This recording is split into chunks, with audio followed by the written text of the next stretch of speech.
frustrating, and it's a little annoying, and I feel really, really bad because the people that live there, and especially Kathy, hasn't done anything to deserve this. And like, I feel bad because Kathy didn't know what she was getting into with me. Like, the cops kept it from her, my probation officer kept it from her, and that's not fair.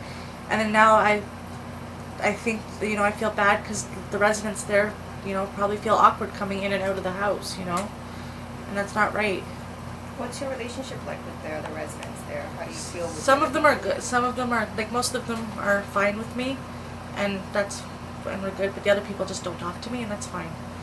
Has anyone been sort of aggressive towards you? No. Or no? So you feel safe at I the do, home. yeah. Do you understand why the people have concerns about you being near a school?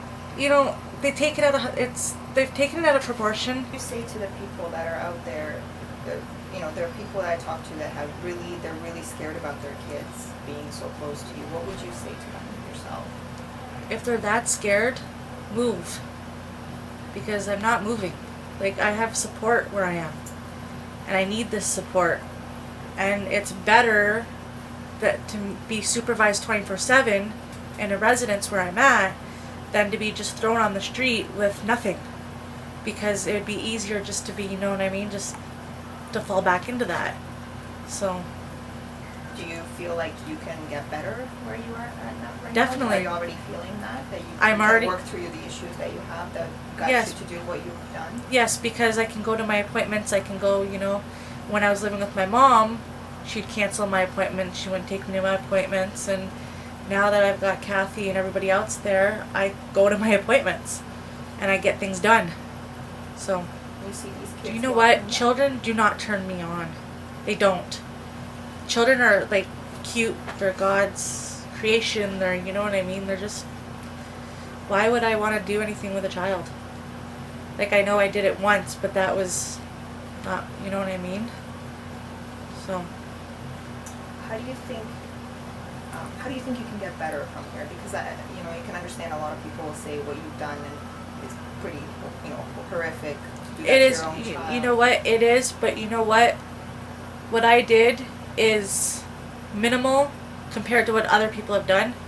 And to be getting the attention that I'm getting over it is ridiculous, because there's people out there that do way worse than what I've done, and they don't get the attention I do.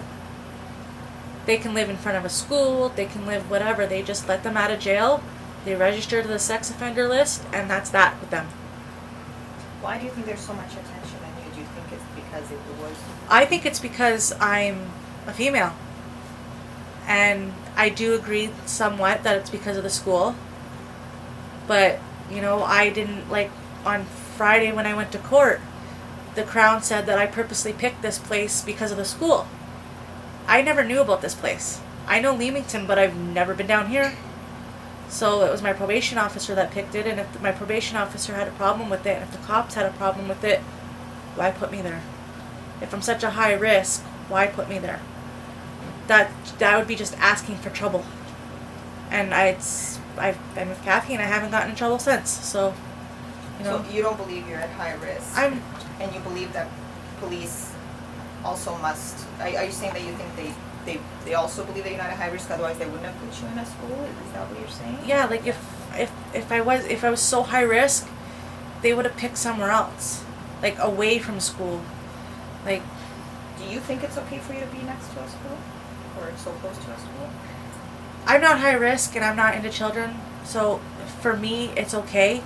But because I can see where the parents are coming from and everybody's coming from, in reality it's not okay, because they should have picked somewhere no school. Because if I was such a high risk, that would be like getting somebody like really, really high risk and sticking them where I am, and then they have access 24 hours a day to a school. So, do you think all this attention and everything, do you think it'll affect your rehabilitation and what you're trying to do? Are you focused on getting better, or is this hindering, you know, the progress you're trying to make so far? It's, you know, I'm scared to go outside because everybody sees me and everybody honks and everybody, you know, and it's like, if they didn't know my face, then they wouldn't, you know, do this. But It's hard. But you can come and go as you please. No one can stop you, right? If you wanted to go for a walk, Kathy can't. She can't keep you locked up inside, right? Right. Yeah. Do you go around for walks? I don't, unless if it's with somebody, and even then it's like I'm like looking over my shoulder. So. Do you sit out front on those benches there? Or? Not anymore. Not since Monday. So. Something happened on Monday? Yeah, the protest started. Okay. So. What about the backyard? Do you spend time out there? I do and I don't, because they can still see on the gazebo, so I just stay indoors. So what's your day like mostly? Now that after everything has happened, you just stay indoors mostly? I stay indoors. I walk around inside. I talk to the nurses. I I read. I write. So. Do you have regular appointments with like your probation officer? Every Wednesday with my probation officer, and I'm starting to see a counselor. So, that's starting tomorrow. So. What do you hope to gain from the counseling that you're about to get? A better understanding of my life and a better knowledge of me.